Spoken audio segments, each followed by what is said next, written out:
യേശുനാഥൻ്റെ കുടുംബത്തിൽ അംഗങ്ങളായിരിക്കുന്ന ഏവർക്കും ഈശോമിശിഹായ്ക്ക് സ്തുതിയായിരിക്കട്ടെ. തിരുസഭ മാതാവ് ഇന്ന് നമുക്ക് നൽകുന്ന വചനധ്യാനം മർക്കോസിന് സുവിശേഷം 3-ാം അധ്യായം 31 മുതൽ 35 വരെയുള്ള വാക്യങ്ങളാണ്.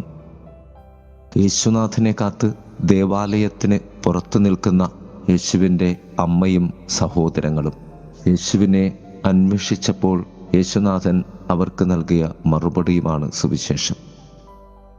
കർത്താവായ യേശുനാഥൻ തൻ്റെ രാജ്യവും ജനതയെയും സ്ഥാപിക്കാൻ വേണ്ടി മാത്രമല്ല, ഒരു പുതിയ കുടുംബം സ്ഥാപിക്കാൻ വേണ്ടി കൂടിയാണ് കടന്നു വന്നത്.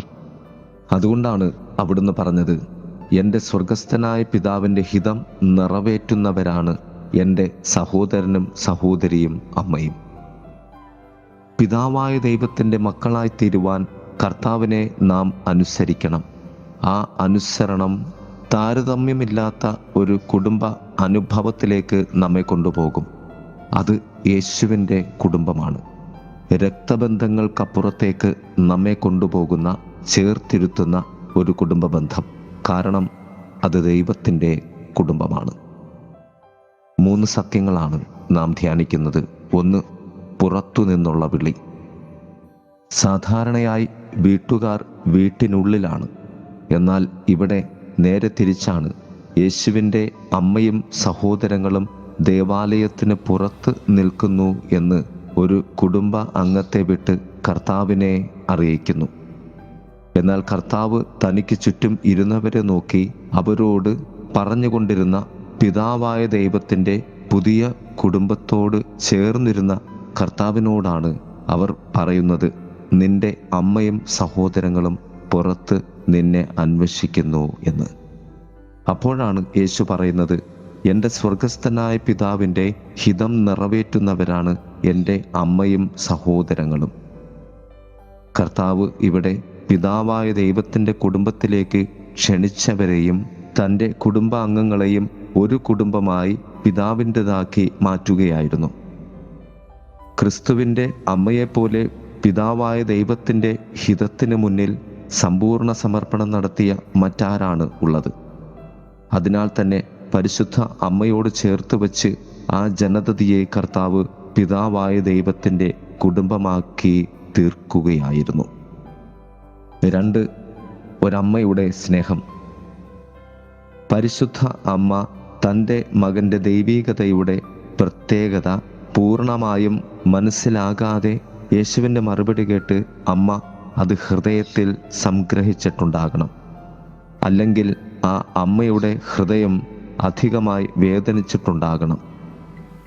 ശേഷം കർത്താവ് ദൈവരാജ്യത്തെക്കുറിച്ച് പ്രസംഗിക്കുന്നതിൽ ഈ ദൈവ കുടുംബത്തിൻ്റെ ആഴം ഉൾച്ചേർന്നിട്ടുണ്ട്. ഒരു വാള് നിന്റെ ഹൃദയത്തിലൂടെ കടന്നു പോകും എന്ന ശിമിയോന്റെ പ്രവചനത്തിൽ ഗാഗുൽത്തായോളം സ്വർഗത്തോളമുള്ള സത്യങ്ങളുടെ സ്വഭാവവും സമർപ്പണവും അമ്മ ആ പ്രവചനത്തിൽ ദർശിച്ചിട്ടുണ്ടാകണം. അഥവാ ഈ വാക്കുകളിലും സത്യങ്ങളിലും അമ്മ ആ പ്രവചനം ചേർത്ത് വച്ചിട്ടുണ്ടാകണം. അതിനാൽ തന്നെ ദൈവ കുടുംബത്തിൻ്റെ ഉള്ളിലേക്ക് അമ്മയും ചേർത്ത് വയ്ക്കപ്പെട്ടിരുന്നു നേരത്തെ തന്നെ. 3, അപ്രതീക്ഷിത ഉത്തരം. ബന്ധുജനത്തിൻ്റെ ആവശ്യം കേട്ട് ജനതതി യേശു ഉടനെ അവരെ കാണാൻ ഇറങ്ങിപ്പോകും എന്ന് ചിന്തിച്ചിട്ടുണ്ടാകണം. എന്നാൽ ആ ചിന്തയ്ക്ക് വിപരീതമായി കർത്താവ് പറഞ്ഞ ആ വചനം നിമിത്തം അവരെല്ലാം യഥാർത്ഥത്തിൽ തങ്ങൾ ആരാണ് എന്നും യേശു ആരാണ് എന്നും ബോധ്യപ്പെട്ടിട്ടുണ്ടാകണം. അഥവാ അതിന് കർത്താവ് ശ്രമിക്കുകയായിരുന്നു. തിരുവചനത്തിൽ ഒരിടത്തും യേശു താൻ ദൈവപുത്രനാണെന്ന് നേരിട്ട് ജനങ്ങളോട് പറയുവാൻ ശ്രമിച്ചിട്ടില്ല. എന്നാൽ കർത്താവ് അവരെ ബോധ്യപ്പെടുത്താൻ ശ്രമിച്ചു. വിശ്വാസബോധ്യം ഉള്ളിൽ നിന്നും വരുവാൻ വേണ്ടിയാണ് യേശു പറഞ്ഞത്, എൻ്റെ സ്വർഗസ്ഥനായ പിതാവിൻ്റെ ഹിതം നിറവേറ്റുന്നവരാണ് എൻ്റെ കുടുംബം എന്ന്.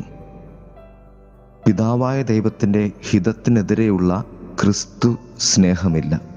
അഥവാ യേശുവിനെ സ്നേഹിക്കുന്നുവെങ്കിൽ അത് പിതാവായ ദൈവത്തിൻ്റെ പദ്ധതിയിൽ മാത്രമേ സാധ്യമാവുകയുള്ളൂ. അല്ലെങ്കിൽ നിന്റെ ക്രിസ്തു സ്നേഹം അപൂർണമാണ്. കാരണം ക്രിസ്തു പറയും, ഞാനും എൻ്റെ പിതാവും ഒന്നാണ് എന്ന്. പ്രിയമുള്ളവരെ, പിതാവിൻ്റെ പദ്ധതിയിൽ ക്രിസ്തുവിനോട് ചേർന്നിരുന്ന് നമുക്ക് ദൈവ കുടുംബത്തിൻ്റെ അംഗങ്ങളായി ജീവിക്കാം. ആമേൻ. നന്മകളെല്ലാം തന്നിടുന്ന നാഥനേ, തിന്മകളെല്ലാം നീക്കിയിടുന്ന താതനേ, കുറവുകളെല്ലാം ക്ഷമിക്കുന്നവൻ, നിത്യജീവനെന്നിൽ പകരുന്നവൻ, നന്മകളെല്ലാം തന്നിടുന്ന നാഥനേ, തിന്മകളെല്ലാം നീക്കിയിടുന്ന താതനേ, കുറവുകളെല്ലാം ക്ഷമിക്കുന്നവൻ, നിത്യജീവനെന്നിൽ പകരുന്നവൻ. യേശു ആരിലും ഉന്നതൻ, യേശു ആരിലും ഉന്നതൻ, യേശു ആരിലും ഉന്നതൻ, യേശു ആരിലും ഉന്നതൻ.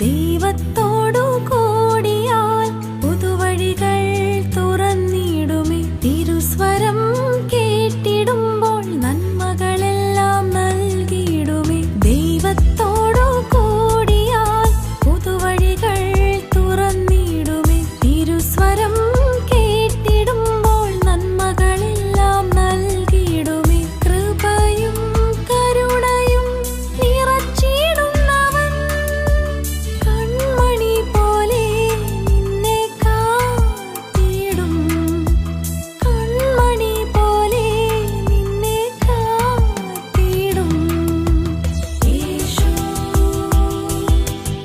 ആരിലും ഉന്നതൻ, യേശു ആരിലും ഉന്നതൻ, നന്മകളെല്ലാം തന്നിടുന്ന നാഥനേ, തിന്മകളെല്ലാം നീക്കിയിടുന്ന താതനേ, കുറവുകളെല്ലാം ക്ഷമിക്കുന്നവൻ, നിത്യജീവനെന്നിൽ പകരുന്നവൻ.